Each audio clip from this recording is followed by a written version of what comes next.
ഇന്ന് നമ്മുടെ ലേക്ക് ഗ്രാമത്തിന് ഒരു സ്പെഷ്യൽ ഡേ ആണ്. മറ്റൊന്നുമല്ല, ഇന്നാണ് ബിയുടെയും തോമസിന്റെയും കല്യാണം. മനുഷ്യരായും മൃഗങ്ങളായും ഒത്തിരി പേര് വന്നിട്ടുണ്ടെങ്കിലും പീറ്ററും ഫാമിലിയും തന്നെയാണ് കല്യാണത്തിന് മുൻപന്തിയിൽ നിൽക്കുന്നത്. ഇടയ്ക്ക് വെച്ച് പീറ്ററിന് തോമസിന്റെ പണ്ടത്തെ സ്വഭാവം ഓർമ്മ വന്നപ്പോ അവനിട്ടൊന്ന് പൊട്ടിച്ചാലോ എന്ന് തോന്നുന്നുണ്ട്. പക്ഷെ കല്യാണം കഴിഞ്ഞ ബിയുടെ ഹസ്ബൻഡ് ആവുന്ന തോമസ് ഇനി ഇവരുടെ ഫാമിലി ആണല്ലോ. പിന്നെ തോമസിന്റെ സ്വഭാവത്തിലും വ്യത്യാസം വന്നിട്ടുണ്ട്. അതുകൊണ്ടൊക്കെ പീറ്റർ തൽക്കാലം ക്ഷമിച്ചു. കല്യാണത്തിന്റെ വെഡിങ് റിംഗ് ഒക്കെ എടുത്തു കൊടുക്കുന്നത് വരെ പീറ്ററാണ്. കല്യാണം കഴിഞ്ഞ് ഇവര് ഹണിമൂൺ പോകുമ്പോൾ എല്ലാവരും ഒത്തൊരുമിച്ച് പറഞ്ഞു ഹാപ്പി മാരീഡ് ലൈഫ്. ഒരു മാസത്തിന് ശേഷം നമ്മുടെ ബിയ ഇപ്പൊ ഒരു ബുക്ക് എഴുതി കംപ്ലീറ്റ് ചെയ്തിട്ടുണ്ട്. എന്നിട്ട് അത് തോമസിന്റെ ടോയ് ഷോപ്പിൽ വെച്ചാണ് വിൽക്കുന്നത്. മറ്റൊന്നുമല്ല, കഥ നമ്മുടെ പീറ്ററിന്റെ കഥകൾ തന്നെയാണ്. ഈ ഒരു ബുക്ക് നല്ല രീതിയിൽ റണ്ണിങ് ആയതോടുകൂടി കുട്ടികൾക്കും മുതിർന്നവർക്കും നമ്മുടെ പീറ്ററിനെയും ഫാമിലിയെയും നന്നായിട്ട് അറിയാം. ഇവർക്ക് വലിയൊരു ഫാൻ ബേസ് തന്നെയുണ്ട്. ഇപ്പൊ നമ്മുടെ ജോണി എലി വരെ പീറ്ററിനോട് വന്ന് പറയാണ്, എന്റെ മക്കൾക്ക് നിന്റെ ബുക്ക് അത്രയ്ക്ക് ഇഷ്ടമാണ് കേട്ടോ എന്ന്. ഇതൊക്കെ കേൾക്കുമ്പോ നമ്മുടെ പീറ്റർ ആവട്ടെ സന്തോഷം കൊണ്ട് തുള്ളിച്ചാടുവാണ്. പക്ഷെ തോമസിന് ഈ ഇടയ്ക്കൊരു മാറ്റം വന്നിട്ടുണ്ട്. തോമസ് പീറ്ററിനോടും പിള്ളേരോടും എപ്പോഴും ഒരു അച്ഛൻ സംസാരിക്കുന്ന കൂട്ടാ സംസാരിക്കുന്നത്, എപ്പോഴും ഉപദേശിക്കുകയൊക്കെ ചെയ്യും. പക്ഷെ പീറ്ററിന് അതൊന്നും അത്രയ്ക്ക് ഇഷ്ടപ്പെടുന്നൊന്നും ഉണ്ടായിരുന്നില്ല. ആ ഇടയ്ക്ക് ബിയയ്ക്ക് ഒരു കത്ത് വന്നു. ഏറ്റവും ഫേമസ് ആയിട്ടുള്ള ഒരു പബ്ലിഷിംഗ് കമ്പനി ഇവരുടെ ഈ ബുക്ക് പബ്ലിഷ് ചെയ്യാൻ ആഗ്രഹിക്കുന്നു എന്ന് പറഞ്ഞു വന്നൊരു കത്തായിരുന്നു അത്. ബി അത് കണ്ടപ്പോൾ ഒത്തിരി ഹാപ്പിയായി. അവർ പെട്ടെന്ന് തന്നെ വീട്ടിലോട്ട് പോയി അതിനു വേണ്ട അറേഞ്ച്മെന്റ്സ് ചെയ്യാമെന്നൊക്കെ വിചാരിക്കാണ്. പീറ്റർ ആണെങ്കിൽ പറയുന്നുണ്ട്, ഇനിയിപ്പൊ ഞാൻ വേൾഡ് വൈഡ് ഫേമസ് ആവും, ഈ കുഞ്ഞു നാട്ടിൽ മാത്രമല്ല എന്നൊക്കെ. അങ്ങനെ വീട്ടിലെത്തി അവർ നേരെ തോട്ടത്തിലേക്ക് പോയി അവർക്ക് വേണ്ട ഭക്ഷണമൊക്കെ എടുത്ത് കഴിക്കുന്നുണ്ട്. പക്ഷെ തോമസിന്റെ തക്കാളി മാത്രം തൊടാൻ പാടില്ല എന്ന് പീറ്ററിനോട് കൂട്ടരോടും തോമസ് പ്രത്യേകം പറഞ്ഞിട്ടുണ്ടായിരുന്നു. അങ്ങനെ ഇവരെല്ലാവരും ഫുഡൊക്കെ കഴിക്കുന്നതിന്റെ ഇടയ്ക്ക് നമ്മുടെ പീറ്റർ ബി എഴുതി വെച്ച ബുക്കിന്റെ പേജസ് വീഴുന്നത് കണ്ട് അത് ശരിക്ക് വെക്കാൻ പോയി. പക്ഷെ തോമസ് കരുതുന്നേ പീറ്റർ വികൃതി കാണിക്കുവാണെന്നാണ്. അന്നേരം തോമസിന്റെ ഈ തക്കാളി മോഷ്ടിക്കാൻ ഒരു മൃഗം വന്നപ്പോ പീറ്റർ അവനെ പറഞ്ഞ് പിന്തിരിപ്പിക്കാൻ പോയി. പക്ഷെ അത് കാണുന്ന തോമസ് കരുതി പീറ്റർ ആ തക്കാളി പൊട്ടിക്കുവാണെന്ന്. അതായത് അവൻ ഇപ്പോഴും ഒരു കുസൃതി കൊടുക്കുകയാണ്, വികൃതിയെല്ലാം ചെയ്യുന്നു എന്ന് തന്നെ നമ്മുടെ തോമസ് വിശ്വസിക്കുന്നുണ്ട്. ഇതൊക്കെ ഓർക്കുമ്പോൾ പീറ്ററിന് ഒരു സങ്കടമാണ്. ഞാൻ എന്തൊക്കെ നല്ല കാര്യങ്ങൾ ചെയ്താലും എനിക്കിങ്ങനെ പഴി കേൾക്കേണ്ടി വരുന്നല്ലോ എന്നൊക്കെ ഓർത്തിട്ട് പിറ്റേ ദിവസം തന്നെ നമ്മുടെ പീറ്ററിനെയും കൂട്ടരെയും കൂട്ടി ബിയയും തോമസും ആ പബ്ലിഷിംഗ് കമ്പനിയുടെ ഓണറിന്റെ വീട്ടിലോട്ട് പോവാണ്. ഒരു ട്രെയിൻ ഇവർക്ക് വേണ്ടി ആ പുള്ളി സെറ്റ് ചെയ്തിട്ടുണ്ടായിരുന്നു. അതിനകത്ത് നല്ല മിഠായികൾ ഉണ്ടായിരുന്നു കേട്ടോ. കോട്ടന്റെയിലാവട്ടെ ഈ മിഠായി കഴിച്ചതും മധുരം കഴിച്ച അവൾക്ക് കിറുക്കിളകുവെന്നേ. അങ്ങനെ അവൾ അങ്ങോട്ടും ഇങ്ങോട്ടും തുള്ളിച്ചാടിയെല്ലാം കളിച്ച് നടക്കുന്നുണ്ട്. കുറേ ദൂരം സഞ്ചരിച്ച് ഇവരങ്ങനെ നൈജൽ എന്ന് പറയുന്ന ആ ഒരു പബ്ലിഷറിന്റെ വീട്ടിലെത്തി. ഇവർക്ക് വൻ സ്വീകരണമൊക്കെയാണ് കൊടുക്കുന്നത്. നമ്മുടെ കഥകളിലെ മെയിൻ ക്യാരക്ടേഴ്സിനെ നേരിട്ട് കണ്ടപ്പോൾ പുള്ളിയുടെ ഒരു സന്തോഷം കാണണമായിരുന്നു. അങ്ങനെ നൈജല് ഇവരോട് ഓപ്പൺ ആയിട്ട് പറഞ്ഞു, നിങ്ങളുടെ ഈ ബുക്ക് പബ്ലിഷ് ചെയ്ത് കഴിഞ്ഞാൽ അത് ഞങ്ങൾക്കും നല്ല നേട്ടം ഉണ്ടായിരിക്കുമെന്ന്. ഇതൊക്കെ നമ്മുടെ പീറ്ററും കൂട്ടരും കേൾക്കുമ്പോൾ അവർക്കും നല്ല ഹാപ്പിയാണ്. ആകെ കൂടി ബിയയ്ക്ക് ഉണ്ടായിരുന്ന കണ്ടീഷൻ, ആ കഥ എഴുതേണ്ട സ്വാതന്ത്ര്യം മുഴുവൻ അവൾക്ക് വേണം, അവളോട് ആരും കൂടുതൽ സജഷനോ കാര്യങ്ങളോ പറയരുതെന്ന്. അന്നേരം നമ്മുടെ നൈജല് പറഞ്ഞു, ഈ ക്യാരക്ടേഴ്സിന് ഞാൻ കുറച്ചൊരു ക്യാരക്ടറിസ്റ്റിക് പോലെ ഇമേജ് കൊടുത്തിട്ടുണ്ട്. പക്ഷെ ആ ഇമേജിലൊക്കെ തന്നെ പീറ്ററിനെ ഒരു വില്ലൻ ആയിട്ടാണ് കാണിക്കുന്നത്. അപ്പോൾ അവന് ഭയങ്കര സങ്കടം വന്നു. സംഭവം അവനാണ് ആ കഥയിലെ ഹീറോ എങ്കിലും അവന്റെ കുസൃതി കാരണം അവനെ വില്ലൻ പരിവേഷത്തിലല്ലേ എത്തിക്കുന്നത്. അവൻ ഒറ്റയ്ക്ക് ഇറങ്ങി നടന്നു. അപ്പോഴാണ് പച്ചക്കറിക്കടയിൽ നിന്ന് മോഷ്ടിക്കുന്ന ബാർണബസ് എന്ന മുയലിനെ നമ്മുടെ പീറ്റർ കാണുന്നേ. നിങ്ങൾ എന്താ ചെയ്യുന്നേ എന്നും ചോദിച്ചിട്ട് പീറ്റർ അവിടെ നിൽക്കുമ്പോൾ ആ കടക്കാരി ഇവരെ രണ്ടുപേരെയും അവിടെ നിന്ന് ഓടിപ്പിച്ചു. ഇവർ രണ്ടും കൂടെ ഒരു വേസ്റ്റ് ബിന്നി പോയി ചാടി. അന്നേരം ബാർണബസ് പീറ്ററിനോട് മോനെ എവിടെ നിന്നാ വരുന്നതെന്ന് ചോദിക്കുകയാണ്. അവൻ ലേക്ക് ഗ്രാമത്തിൽ നിന്നാ പറയുമ്പോൾ അവിടെ മഗ്രഗർ എന്ന് പറയുന്ന ഫാർമറിന്റെ തോട്ടത്തില് ഉണ്ടായിരുന്ന ഒരു മുയൽ എന്റെ ഫ്രണ്ട് ആണെന്നൊക്കെ ബാർണബസ് പറയാണ്. അപ്പൊ പീറ്റർ പറഞ്ഞു അത് എന്റെ അച്ഛനാണെന്ന്. അച്ഛന്റെ കൂട്ടുകാരനാണെന്ന് അറിഞ്ഞതോടുകൂടി പീറ്ററിന്റെ ബാർണബസിനോട് വലിയ സ്നേഹമായി തുടങ്ങി. അങ്ങനെ ആ ഒരു വേസ്റ്റ് കൊട്ടയിൽ നിന്ന് ഒരു പെറ്റ് കടക്കാര് ഇവരെ പിടിച്ചോണ്ട് വരികയാണ്. ആ പെറ്റ് കടയിൽ നിന്ന് നമ്മുടെ പീറ്ററിനെയും ബാർണബസിനെയും ഒരു കുഞ്ഞ് വാങ്ങുന്നുണ്ട്. ഈ സമയത്ത് നമ്മുടെ ബിയയുടെ നൈജല, നീ പറയുന്ന കണ്ടീഷൻ ഒക്കെ തന്നെ ഞാൻ സ്വീകരിച്ചിരിക്കുന്നു. കഥ എഴുതേണ്ടതിന്റെയും ചിത്രം വരയ്ക്കുന്നതിന്റെയും പൂർണ്ണ ഉത്തരവാദിത്തം നിനക്കാണ്. അടുത്ത പബ്ലിഷിംഗ് കഴിഞ്ഞ നീ കോടീശ്വരിയാകും എന്നൊക്കെ പറയുന്നു. ഈ സമയത്താണ് പീറ്ററിനെ കാണാനില്ലാത്തത് പോലും ഇവിടെയുള്ളവർ ഓർക്കുന്നത്. ഇപ്പോ പീറ്ററിനെയും ബാർണബസിനെയും വാങ്ങിയ ആ പെൺകുട്ടി അവരെ വീട്ടിലേക്ക് കൊണ്ടുവന്നു. അവൾക്ക് ഒരു അനിയൻ കൂടി ഉണ്ടായിരുന്നു. ഇവര് രണ്ടുപേരും കൂടെ പീറ്ററിനെയും ബാർണബസിനെയും സ്നേഹിച്ച ഒരു പരിവമാക്കിയിട്ടുണ്ടായിരുന്നു. കുറച്ച് ദിവസങ്ങൾക്ക് ശേഷം അവർ ഒരു ട്രിപ്പ് പോവാനായിട്ട് നിൽക്കുകയാണ്. ട്രിപ്പ് പോകുന്ന സമയത്ത് ഈ വീട്ടിൽ ആരുമില്ലല്ലോ. നമ്മുടെ ബാർണബസ് കൂട്ടിൽ നിന്ന് വെളിയിലോട്ട് ഇറങ്ങി നേരെ അടുക്കളയിൽ കണ്ട ഫ്രിഡ്ജിനടുത്തേക്ക് ചെന്നു.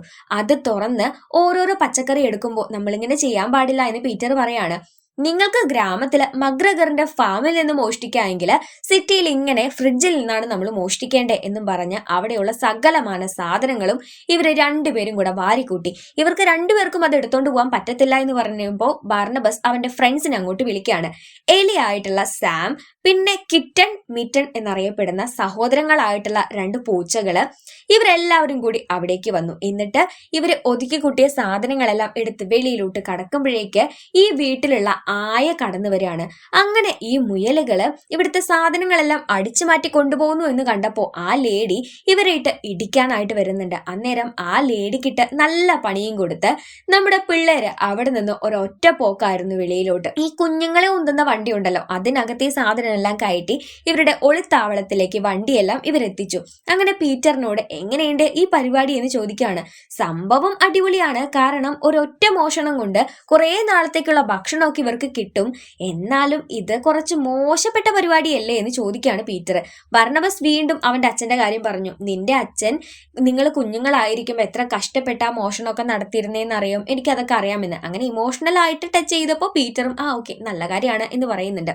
രാത്രി ബർണബസിന്റെ കൂടെ പീറ്റർ നടക്കാൻ ഇറങ്ങുമ്പോൾ ബർണബസ് പറഞ്ഞു, നിന്റെ ബാക്കി സഹോദരങ്ങളെ കൂടെ വിളിക്കുവാണെങ്കിൽ നമുക്ക് കൂടുതൽ നല്ല രീതിയിൽ മോഷണം നടത്താമെന്ന്. ആ സമയത്താണ് ബിയും തോമസും ഇവൻ അന്വേഷിച്ച് വരുന്നേ കാണുന്നത്. പീറ്റർ അങ്ങനെ ബർണബസ് പറഞ്ഞ കൂട്ട് ഇവരുടെ കൂടെ തിരികെ പോകാനായിട്ട് തയ്യാറാവാണ്. തിരികെ പോകുമ്പോൾ ട്രെയിനിൽ വെച്ച് നമ്മുടെ ബി ഇപ്പോൾ കൂടുതൽ ബുക്ക് വായിക്കുന്നുണ്ട്. തോമസ് ആണെങ്കിൽ എന്തിനോ വേണ്ടി വർക്കൗട്ട് ഒക്കെ ചെയ്യുന്നുണ്ട്. ഇവിടെ തോട്ടത്തില് ആ സമയം ഒരു കോഴി കൂവാട്ടോ. കോഴി കൂവുമ്പോൾ കോഴി പറയുന്നത് എന്താണെന്നറിയാമോ? അവര് കൂവിയിട്ടില്ലെങ്കിൽ സൂര്യൻ ഒരിക്കലും ഉദിക്കത്തില്ല എന്ന്. തിരിച്ചെത്തിയപ്പോൾ ബെഞ്ചമിൻ പീറ്ററിനോട് ചോദിച്ചു, നീ കുറച്ച് ദിവസമായിട്ട് എവിടെയായിരുന്നു, എന്തായിരുന്നു പരിപാടി എന്നൊക്കെ. അങ്ങനെ പീറ്റർ നടന്ന കാര്യങ്ങൾ പറയുന്നുണ്ട്. ഈ സമയം നമ്മുടെ തോമസ് ആണെങ്കിൽ ബിയോട്, നീ ഇപ്പൊ വല്ലാണ്ട് ബിസി ആവാൻ തുടങ്ങാൻ പോവാണ്, നമുക്കൊരു കൊച്ചു കുഞ്ഞിന്റെ കാര്യമൊക്കെ നോക്കിയിട്ട് പോരെ ഈ ഒരു പബ്ലിഷിങ്ങും കാര്യങ്ങളെന്നൊക്കെ. അപ്പൊ ബിയ പറഞ്ഞു, നീ ഒരു 4 റൗണ്ട് ഉരുണ്ടിട്ടു ആയെന്ന്. തോമസ് അത് കേട്ട പാതി കേൾക്കാത്ത പാതി ദേ ഉരുണ്ടുരുണ്ട് പോകുന്നു, വല്ലാത്തൊരുള്ളിലായി പോയി. അങ്ങനെ നമ്മുടെ പീറ്റർ ബെഞ്ചമിനോട് പറഞ്ഞു, നിനക്കൊരു കാര്യം അറിയോ, ഈ തോമസ് എപ്പോഴും നമ്മളെ കൺട്രോൾ ചെയ്യും, നമുക്ക് സ്വന്തമായിട്ട് ഇവിടെ ഒന്നും ചെയ്യാനായിട്ട് പറ്റത്തില്ല. അങ്ങനെ നമ്മളെ കൊണ്ട് ചെയ്യാൻ പറ്റുന്ന ഒരു കാര്യമുണ്ട്. എന്താണെന്ന് വെച്ചാൽ ടൗണിൽ പോയിട്ടുണ്ടെങ്കിൽ അവരുടെ കൂടെ മോഷണം ചെയ്താൽ നമുക്ക് ഇഷ്ടം പോലെ ഫുഡ് കഴിക്കാൻ പറ്റുമെന്ന്. ഇത് കേട്ടപ്പോൾ ബെഞ്ചമിൻ ഓക്കെ പറഞ്ഞിട്ട് ഇവരുടെ കൂടെ വരികയാണ്. അങ്ങനെ ഇവർ 5 ആൾക്കാരും കൂടെ നേരെ ബർണബസിന്റെ അടുത്തോട്ട് പോയി. അങ്ങനെ ബർണബസ് ഇവരുടെ അച്ഛന്റെ പേര് പറഞ്ഞു, ഓ നിങ്ങളെയൊക്കെ എനിക്കറിയാം, അവൻ പറഞ്ഞു കേട്ടിട്ടുണ്ട് എന്നൊക്കെ പറഞ്ഞ് ഇവരെ അകത്തോട്ട് കൂട്ടിക്കൊണ്ടു പോവാണ്. ഈ സമയത്ത് നമ്മുടെ ബിയെയും തോമസിനെയും കാണാൻ അവരുടെ കുഞ്ഞു കടയിലേക്ക് നൈജൽ വന്നിരിക്കുകയാണ്. നൈജൽ വന്നിട്ട് ഇവരോട് പറഞ്ഞു, നിന്റെ ഇപ്പോഴത്തെ വർക്കൊക്കെ അടിപൊളിയായിട്ടുണ്ട്, പക്ഷെ ഒരു കുഞ്ഞു കാര്യം ഞാൻ പറഞ്ഞോട്ടെ, ഈ മുയലുകള് ബീച്ചിലാവുന്നത് പോലെ അല്ലെങ്കിൽ അവർ സ്പേസിൽ പോയ പോലൊക്കെ വരച്ചു കഴിഞ്ഞാൽ നല്ല സൂപ്പർ ആയിരിക്കും അവരുടെ ആ ഒരു ബുക്ക് റൺ ചെയ്യുന്നത് എന്നൊക്കെ പറയുന്നുണ്ട്. ഇവിടെ നമ്മുടെ ബർണബസ് ആവട്ടെ ഇവർക്ക് എങ്ങനെയാണ് മോഷണം നടത്തേണ്ടതെന്ന പ്ലാൻ പറഞ്ഞു കൊടുക്കുകയാണ്. ഇനി അവിടെ ഒരു ഫാർമേഴ്സ് മാർക്കറ്റ് വരുന്നുണ്ട്. എല്ലാ കർഷകരും അവരവരുടെ സാധനങ്ങൾ ഇവിടെ വന്ന് വിൽക്കും. ഈ ഫാർമേഴ്സ് മാർക്കറ്റിന്റെ ഏറ്റവും നടുഭാഗത്തായിട്ട് ഒരു സ്പെഷ്യൽ കടയുണ്ട്, ഡ്രൈഡ് ഫ്രൂട്ട്സ് വിൽക്കുന്ന കട. ആ ഡ്രൈഡ് ഫ്രൂട്ട്സ് ആയിരിക്കണം നമ്മൾ മോഷ്ടിക്കേണ്ടത്, കാരണം അത് ഒത്തിരി നാൾ കേടാവാതിരിക്കും. പക്ഷെ അവിടേക്ക് എത്തിപ്പെടുന്ന കാര്യം വളരെ കഷ്ടമാണ്, ഒത്തിരി ഫാർമേഴ്സിന്റെ ഇടയിലൂടെ വേണം പോവാൻ. അപ്പോൾ നമ്മൾ ഒറ്റയ്ക്ക് ശ്രമിച്ച കാര്യം നടക്കത്തില്ല. പീറ്ററിന്റെ കുറച്ച് ഫ്രണ്ട്സിനെ, നാട്ടിലെ കുറച്ച് ഫ്രണ്ട്സിനെ കൂടെ വിളിക്കണം. ഇവിടെ നിന്ന് ഒരാൾ വണ്ടിയുമായി പോവും, അയാളുടെ വണ്ടിയിൽ അയാൾ അറിയാതെ കയറിയിരിക്കണം. അയാൾ തിരിച്ചു വരുമ്പോൾ ആ വണ്ടിയിൽ സാധനങ്ങൾ കയറ്റി വരികയും വേണം. അങ്ങനെ പീറ്റർ അതിന് സമ്മതിച്ചു. നാട്ടിൽ പോയി നമ്മുടെ പന്നിക്കുട്ടനെയും ബ്രോക്കിനെയും തവളയെയും അതുപോലെ ഗൂസിനെയും മാനിനെയും എല്ലാവരെയും ചെന്ന് വിളിക്കുകയും ചെയ്യുന്നുണ്ട്. ഈ സമയം നമ്മുടെ തോമസ് ബിയോട് പറഞ്ഞു, നീ പണ്ട് ചിത്രം വരച്ചിരുന്ന പോലെ ഇതത്ര നാച്ചുറൽ ആയി തോന്നുന്നില്ല, കാരണം നീ പണ്ട് ഇവിടുത്തെ മുയലുകൾ എന്താണോ ചെയ്തിരുന്നത് അതാണ് വരച്ചുകൊണ്ടിരുന്നത്. പക്ഷെ നീ ഇപ്പോൾ മറ്റൊരാളുടെ ഇൻഫ്ലുവൻസിലാണെന്ന്. ബിക്ക് അതൊട്ടും ഇഷ്ടപ്പെട്ടില്ല. തോമസ് അവന്റെ പരാതിയൊക്കെ പിന്നെ മുയൽക്കുട്ടന്മാരോടാ പറയുന്നത്. ഇന്നേരം പീറ്റർ ആവട്ടെ അവന്റെ ഫ്രണ്ട്സിനെ ഒക്കെ വിളിച്ച് നമ്മുടെ ബർണബസ് പറഞ്ഞ പോലെ എത്തിയിട്ടുണ്ട്. ഉണ്ടായിരുന്നു. ഇവിടുത്തെ കോഴിക്ക് ഒരിടയ്ക്ക് മനസ്സിലാവുന്നുണ്ട് ഇവര് കൂവിയിട്ടില്ലെങ്കിൽ സൂര്യൻ ഉദിക്കും എന്നുള്ള കാര്യം. അത് ശരിക്ക് വല്ലാത്തൊരു വസ്തുതയാണ് കേട്ടോ. അങ്ങനെ ഇനി ഹീസ്റ്റിന്റെ കാര്യങ്ങൾ നടക്കാൻ പോവാണ്. ബിയ ബുക്കിന്റെ കാര്യം കൊണ്ട് ഭയങ്കര ബിസി ആയിട്ടിരിക്കുകയാണ്.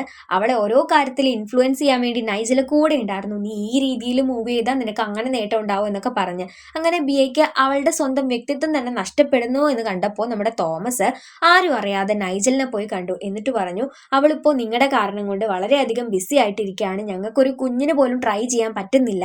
അതുപോലെ അവൾ അവളുടെ വ്യക്തിത്വം വരെ മനസ്സിലാക്കാതെ ഓരോ കാര്യങ്ങൾ ചെയ്തുകൊണ്ടിരിക്കുന്നു. അതുകൊണ്ട് നിങ്ങൾ അവളെ വിടണമെന്ന് പറയാണ്.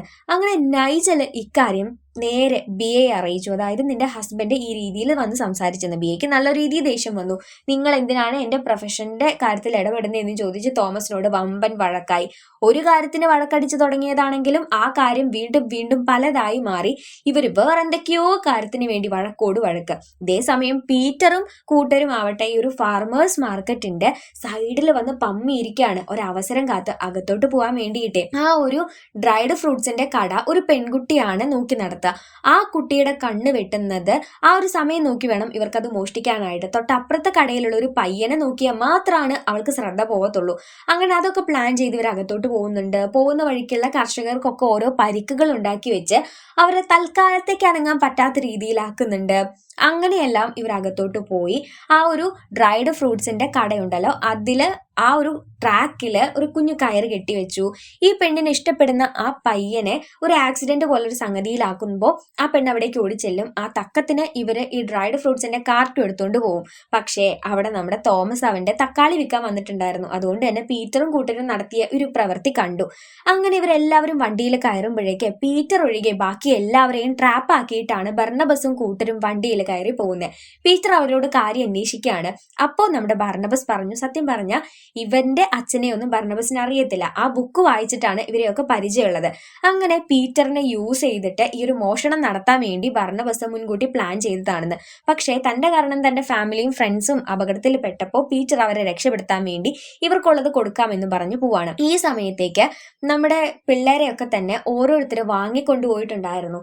തോമസ് ഇതെല്ലാം കണ്ട് ആ പെറ്റ് ഷോപ്പിൽ വന്നിട്ട് അവിടെയുള്ള ആരൊക്കെയാണോ ഈ മൃഗങ്ങളെയൊക്കെ വാങ്ങിയത് ആ അഡ്രസ്സൊക്കെ കളക്ട് ചെയ്തു. എന്നിട്ട് പീറ്ററിനെ കൂട്ടിക്കൊണ്ടുവരികയാണ്.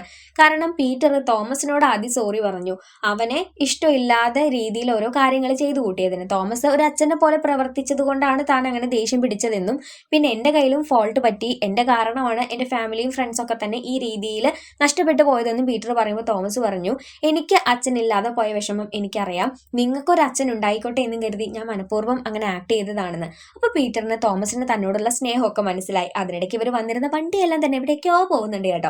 ഇന്നേരം ബിയയെ നമ്മുടെ നൈജല് ബാക്കി പബ്ലിഷേഴ്സിനെ ഒക്കെ വിളിച്ചു വരുത്തിയിട്ട് കഥ പറയാൻ വേണ്ടി പറയുമ്പോൾ അവിടെയുള്ള പബ്ലിഷേഴ്സ് പറയാണ്, കഥയുടെ അവസാനം മുയലുകളൊക്കെ തന്നെ സ്പേസിൽ പോയിക്കോട്ടെ, അവരാരെങ്കിലും കിഡ്നാപ്പ് ചെയ്തോട്ടെ. ബി ഇതെല്ലാം കേട്ട് അന്തം വിട്ടിരിക്കുമ്പോൾ നമ്മുടെ തോമസും പീറ്ററും അവിടെ വന്നു. എന്നിട്ട് പീറ്ററിന്റെ ഫാമിലിയെയും ഫ്രണ്ട്സിനെയും കാണുന്നില്ല എന്ന് പറയാണ്. അപ്പൊ ബിയയ്ക്ക് മനസ്സിലായി താൻ ഇങ്ങനെ ഒരു കഥ എഴുതി തുടങ്ങിയത് കൊണ്ടാണ് ഇങ്ങനെ പല കാര്യങ്ങളും ഉണ്ടായത്. പിന്നെ അവളുടെ ഈ ഇമാജിനേഷനിൽ കൈ കടത്തിയിട്ടുള്ള കാര്യങ്ങൾക്കൊന്നും അവൾ റെഡിയല്ല എന്ന് പറഞ്ഞ് അവളുടെ ബുക്ക് അവൾ തന്നെ പബ്ലിഷ് ചെയ്തോളാം എന്ന് പറഞ്ഞ് അവൾ പോവാണ്. ശേഷം ഓരോരോ അഡ്രസ്സ് തപ്പിപ്പിടിച്ച് ഓരോരുത്തരായിട്ട് നമ്മുടെ പീറ്ററും ബിയയും തോമസും വീണ്ടെടുത്തോണ്ടിരുന്നു. ആദ്യം നമ്മുടെ ഗൂസിനെ വീണ്ടെടുത്തു, അതിനുശേഷം നമ്മുടെ ബെഞ്ചമിനെ വീണ്ടെടുത്തു. ബെഞ്ചമിനെ എടുക്കാൻ നല്ല വിറ്റായിരുന്നു കേട്ടോ. ഒരു ഫിഷർമാൻ ആണ് അവനെ എടുത്തോണ്ട് പോയിട്ടുണ്ടായിരുന്നത്.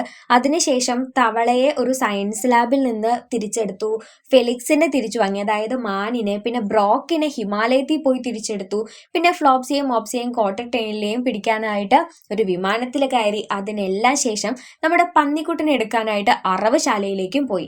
അങ്ങനെ ഇപ്പൊ എല്ലാവരെയും തിരിച്ചെടുത്തതിന് ശേഷം ഇവർക്ക് അടുത്തൊരു പണി കൂടെ ചെയ്ത് തീർക്കാനുണ്ട്. ഇവരെ ചതിച്ചവന്മാരുണ്ടല്ലോ അവരുടെ അടുത്ത് നിന്ന് ആ മോഷണം മുതൽ തിരിച്ചെടുത്ത് അത് ആരുടെയാണോ അവരുടെ കയ്യിൽ എത്തിക്കണം. അതിനുവേണ്ടി ബർണബസിന്റെ ഒളിത്താവളത്തിലേക്ക് കടന്ന ഇവരെ ബർണബസും കൂട്ടരും പിടിച്ചു വെച്ചെങ്കിലും പീറ്റർ പറഞ്ഞു, ഞങ്ങളെ തോട്ടത്തിൽ കളിച്ച് വളർന്നിട്ടുള്ള ആൾക്കാരാ, നിങ്ങളുടെ ഈ ട്രാപ്പ് ഒന്നും ഞങ്ങൾക്കൊന്നുമല്ല എന്ന്. അങ്ങനെ അവർ ഇവർക്ക് വെച്ച ട്രാപ്പ് തിരികെ വെച്ച് ഇവരെയൊക്കെ തന്നെ ട്രാപ്പിലാക്കി ഈ മൃഗങ്ങളെ, അതായത് ബർണബസിനെയും കൂട്ടരെയും ആ പെറ്റ് ഷോപ്പിലേക്ക് എത്തിച്ച് ഇപ്പൊ പെറ്റ് ഷോപ്പിൽ നിന്ന് മറ്റാരാണ്ടൊക്കെയോ ഇവരെ വാങ്ങിക്കൊണ്ടു പോകുന്ന ഗതികേടായി. ശേഷം ഇവര് തിരിച്ചെടുത്ത ആ മോഷണം മുതല് ആ പെൺകുട്ടിയുടെ വീട്ടിലെത്തിച്ചതിന് ശേഷം നമ്മുടെ പീറ്ററും കൂട്ടരും വീട്ടിലേക്ക് തിരിച്ചു വരികയാണ്. അന്നേരത്ത് നമ്മുടെ ബിയ പറയുന്നുണ്ട്, നിനക്കൊരു കുഞ്ഞിക്കാല് കാണണം എന്നല്ലേ പറഞ്ഞത്, അതിനുള്ള സ്വപ്നം കാണല് നീ തുടങ്ങിക്കോ എന്ന്. അവള് പ്രഗ്നന്റ് ആയിരിക്കുന്നു എന്നാണ് പറഞ്ഞത്. പീറ്റർ ആണെങ്കിൽ ഇനി ഒരിക്കലും എന്റെ ഫാമിലിയെയും ഫ്രണ്ട്സിനെയും വിട്ട് ഞാൻ എവിടെയും പോകത്തില്ല, ഞാനൊരു വില്ലനല്ല, നിങ്ങളുടെ കൂടെയുള്ള നിങ്ങളുടെ സഹോദരനാണെന്നൊക്കെ പറയുന്നു.